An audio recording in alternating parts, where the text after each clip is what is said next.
Back like we never left. It was launching. Hello, good evening, everyone, and welcome to 876 Digital, your premier podcast for all things relevant in the Jamaican tech and entrepreneurial spaces. Of course, our podcast is brought to you by our team at JA++, and I am your host, Kareem Panton. And today, of course, I'm joined by our Chief Executive Officer, Alexander Powell, as well as our Chief Technical Officer, David Young. How are you gentlemen doing? I'm doing great. Doing well, thank you. All right, awesome. So we touched on a bunch of critical things last time, but on today's episode, we'll be getting into search engine optimization, SEO for short. Let's start with a brief definition. Alex, you want to start us off? Sure. Put simply, it's a way of marketing that relies on you basically dominating a search engine result. Like you want to be at the top of a search engine result for your particular keyword, and you want when people are trying to find your site or find your brand that they're able to online through sites like Google, Bing, etc.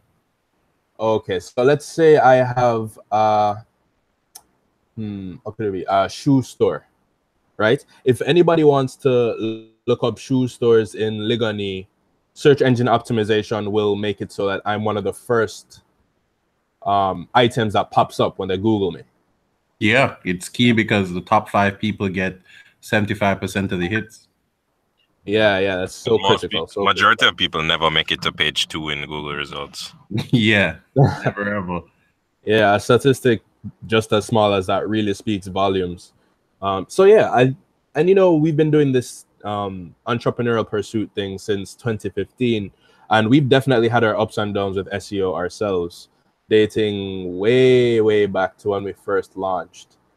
So thinking about it, even recently when I'm looking at, business development or reaching out to anyone that I come across on social media, there have actually been times where I see their social media page and, I show it to you guys or you guys show it to me and we try to do a bit more research. What does our website look like? That kind of stuff, if we can do business with them. And then it looks like they don't have one. Then it's only after we follow up that we recognize, all right, they have a website, their SEO is just lacking. So we're not seeing it come up. And if that can happen to us who's trying to do business with them, what does it look like for somebody that would be a potential customer or a client? So that's definitely drives home the point of why this is so important. Yeah, because you hop onto Google because you think, the internet is where it's at. I might be able to find something on Yelp. I might be able to go to their website. Might be able to get reviews from people, see what the buzz is around the most popular spots for me to have dinner or to buy pizza, etc. near me. And I go to Google and I type in pizza in Old Harbor, pizza in Kingston, pizza in Half-a-Tree, and I don't see your business there because you have poor search engine optimization. And so I'll quite likely never discover you on the internet because of that. Yeah, SEO is actually a key part of, it's basically the number one way to get non-paid traffic. I mean, you have your social media efforts, but most people still, when they need to find something, they just go to Google or they go wherever and look for that thing. Yeah, definitely. For all the utility that our social media platforms have, Facebook, Instagram, Twitter, when it comes to just looking to learn about something or find out quick information, it really is Google that's the first stop. Absolutely. So yeah, SEO is more than critical. But yeah, Alex, you primarily handle the SEO on our end at JA++. What are some of the strategies that you use to make sure we stay near the top? Well, my main strategy is making lists of things for Young to do. But really what it really boils down to is the major areas are your keywords, making sure that, so you don't just rank, you rank according to what people search. So you want to make sure that within those search parameters or those search terms, you are ranked highly in them. So it's not just a general ranking across the entire internet. I've heard some people think that's what it is. It's that you're ranking in those specific words. Like to take Young's example earlier of the pizza. One of your keywords, if you're a pizza business, would obviously be pizza, but it could also be your location, whether you're in Old Harbor or Kingston. Yeah. But most of the stuff that we actually do internally at the moment is primarily what you call on-page SEO, which is stuff that's within our control, optimizing our website, making sure that we've submitted the appropriate stuff to the appropriate people so that they know we're around. But the most important thing, 75% of SEO is actually off-page SEO, which is interacting with other people and other brands. Right. I could touch on that a little bit to piggyback off. So we could talk about how Google decides how pages are ranked in search results, just to give people, to demystify a little bit of how this stuff pops up in if you're on the first page or not. Like, typically speaking, you'll see if you type in a specific brand, let's say TVJ or KFC, the first result you'll get is the one that you're expecting to see. And that's because these companies have been building their brand all across the internet for years. So for them, it's straightforward. But say, for instance, you're a small business or you're medium and you're still coming up and you still have a lot of competitors in the space. What really, as Alex had said earlier, what it comes down to is your off-website search engine optimization.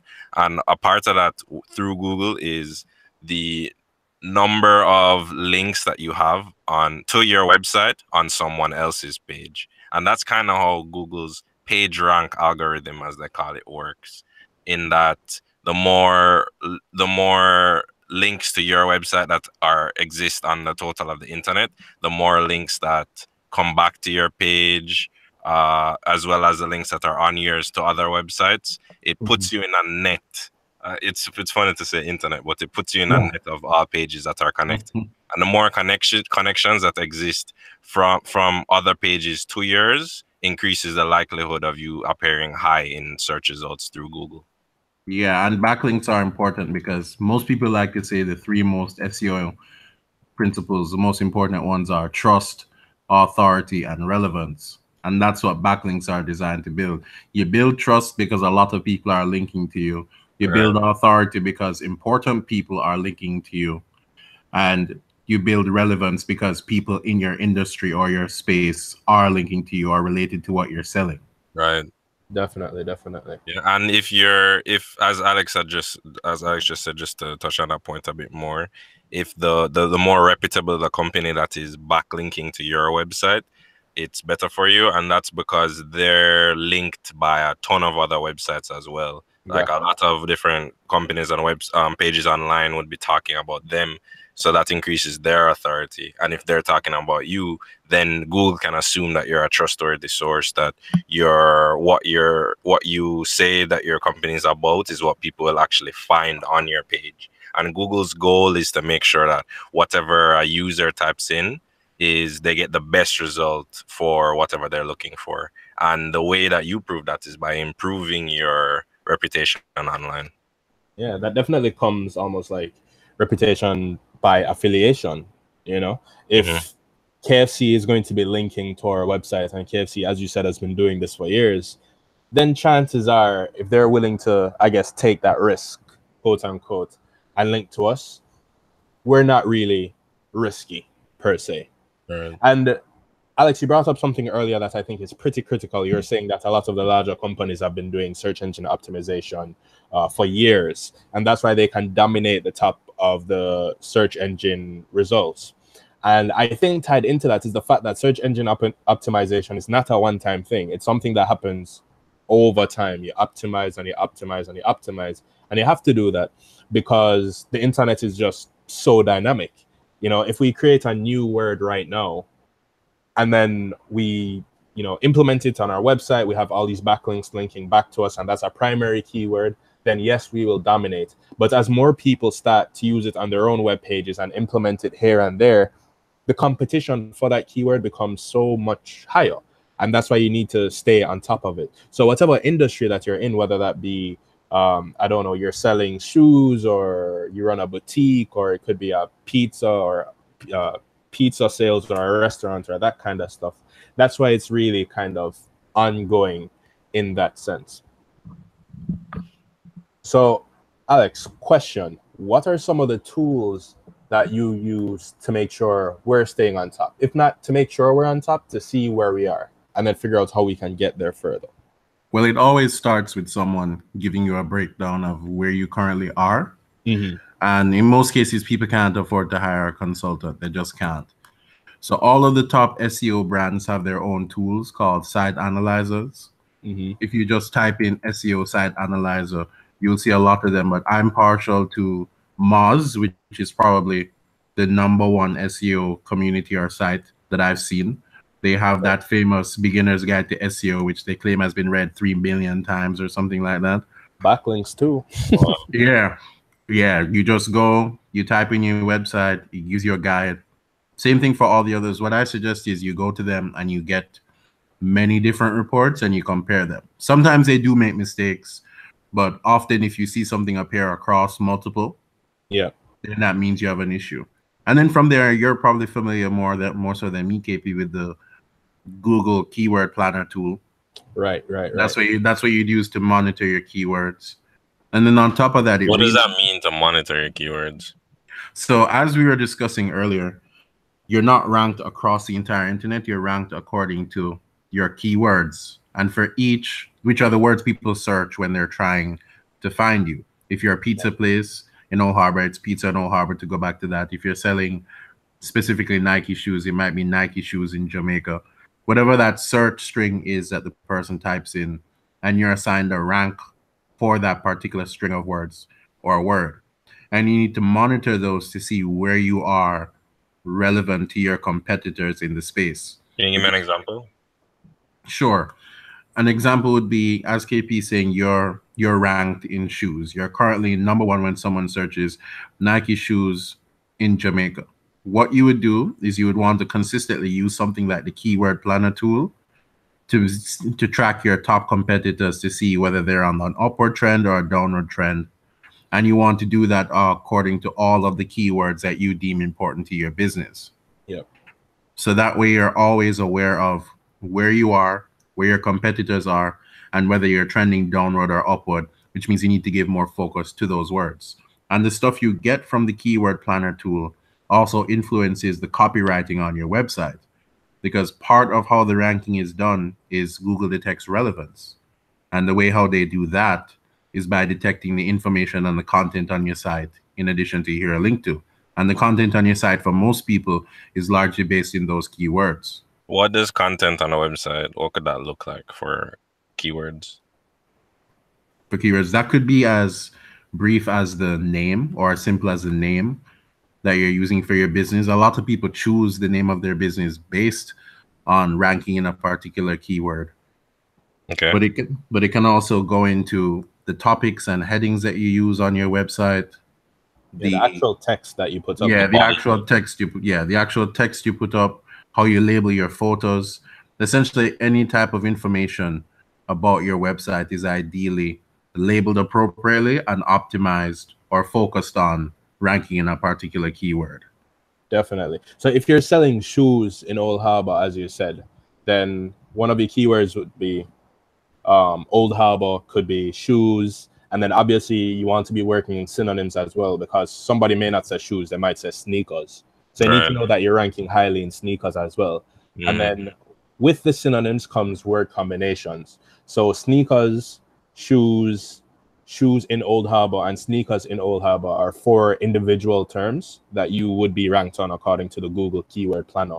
And as Alex said, it's so critical to make sure you're keeping up with your optimization and seeing where your competitors are, because that's the only way you know, okay, is the language changing? You know, even if you're doing it long term, it could be between generations. We might say shoes, our parents might say sneakers, or I mean, I wouldn't go as far back as boogers, for example, but you know what I mean. Right.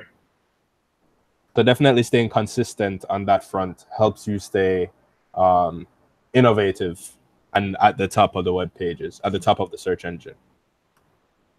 So can people find jobs in SEO? It sounds like it's a very big thing. If 3 million people are viewing the Moz website. Yeah, it's a top job field. Yeah. A lot of people. Companies. Yeah. What's interesting, though, is a lot of companies, there's definitely huge room for it in Jamaica, because a lot of companies just don't, one, they don't really know about it outside of it being a nebulous term. And two, most of the people who are large enough to afford SEO services don't actually need them. because Exactly. they're so large and they have such an expansive brand. Like KFC Jamaica doesn't need an SEO professional. Well, one could still help them, but Of that's course. not going to be a top business need for them just because their brand is so powerful. Let's prove that right now. So I'm at Google and I'm typing in fried chicken in Jamaica. First thing that pops up, recipes, Kentucky Fried Chicken. Yeah. Exactly. Yeah. Mm-hmm. Yeah, so it's critical, you know, and as Alex said, there's definitely room for growth and opportunity, but it's not a common job title we see in Jamaica very often. I feel like SEO is one of those skills or tasks that kind of becomes auxiliary in a lot of companies, of the ones that actually use it. There's no dedicated SEO person. It kind of gets tossed in with the other digital marketing portfolio or general marketing Social media portfolio, management. As social media management portfolio, that kind of stuff. When really it has enough breadth to have its own everything, to be honest with So you. it's a full-time job, really, if you're very serious about it. Definitely, definitely. All right, well. gentlemen. For SEO packages. Of course, you know, like that's definitely something that J++ has been doing for a little while now. Wouldn't you guys agree? Mm-hmm. Yeah. So search engine optimization, while it's not something that each individual company may have, it's by nature of the skill, it's something that can be outsourced, which I think is a blessing for many of the companies in Jamaica. So if you, the listeners, are one of these companies that you're noticing, okay, I have my website built, I think everything is fine, but my customers still aren't finding me. You know, we're more than equipped, as hopefully you would have recognized from this podcast episode, to help you with that. So by all means, check us out, www.ja++.com, and, you know, reach out to us and we can have a discussion surrounding one of our social or search engine optimization packages. Right. For all our clients, we offer a basic degree of SEO when we look at their word choices and trying to make sure they're appropriate and counseling them on the appropriate domains for their brands and so on. But as you go higher up in the tiers that we offer, our SEO actually does increase. For example, if you're on our pro tier, then you get intermediate. But if you go ultra with us, then you're definitely getting the advanced tier, which is us going all out. Pull out all the stops. So yeah, that sounds pretty good to me. Hopefully the listeners agree with that. So gentlemen, is there anything else on SEO that we have yet to touch that you want to hit on? I would say don't be afraid to learn on your own. Yeah, Obviously, 100%, right. Yeah, obviously we sell web services and we're available as experts, but there's always information out there that you as an individual entrepreneur or you as someone just interested, really, maybe you're a long-time marketer who's trying to up the skills, just Google around, read that same guide I was talking about. We can put a link. Yep, we can put a link to that in the description. Beginner's Guide to SEO. Read it, check it out. It's awesome. Don't be afraid. I would say my advice would be to recognize that improving your SEO is a long-term play because it's something that it's a very slow grind, something that you don't see solid results for months at a time. Yeah, definitely. Obviously, it's almost like going to the gym, right? As soon as you start making changes, you'll see the bigger results sooner than later, right? It's really when you get to, you know, weeks into it, that kind of stuff, when you're vying for those front page spots, that you really have to be investing heavy time, heavy energy, that kind of stuff, because that's when you're competing with the top dogs. But if you're looking at a completely unoptimized website and you have yourself a basic understanding of SEO, it's not too bad to, you know, give yourself a revamp or have us do it for you. Agreed. So yeah. All right, gentlemen, as always, thank you for joining me here on 876 Digital. Same goes out to our listeners. Please come again next week and join us for our next major topic, which will actually be a surprise. We have something special in store for you guys, and we look forward to discussing it on air. So from us to you, thank you for joining us, and we will see you in next week's episode. Take it easy.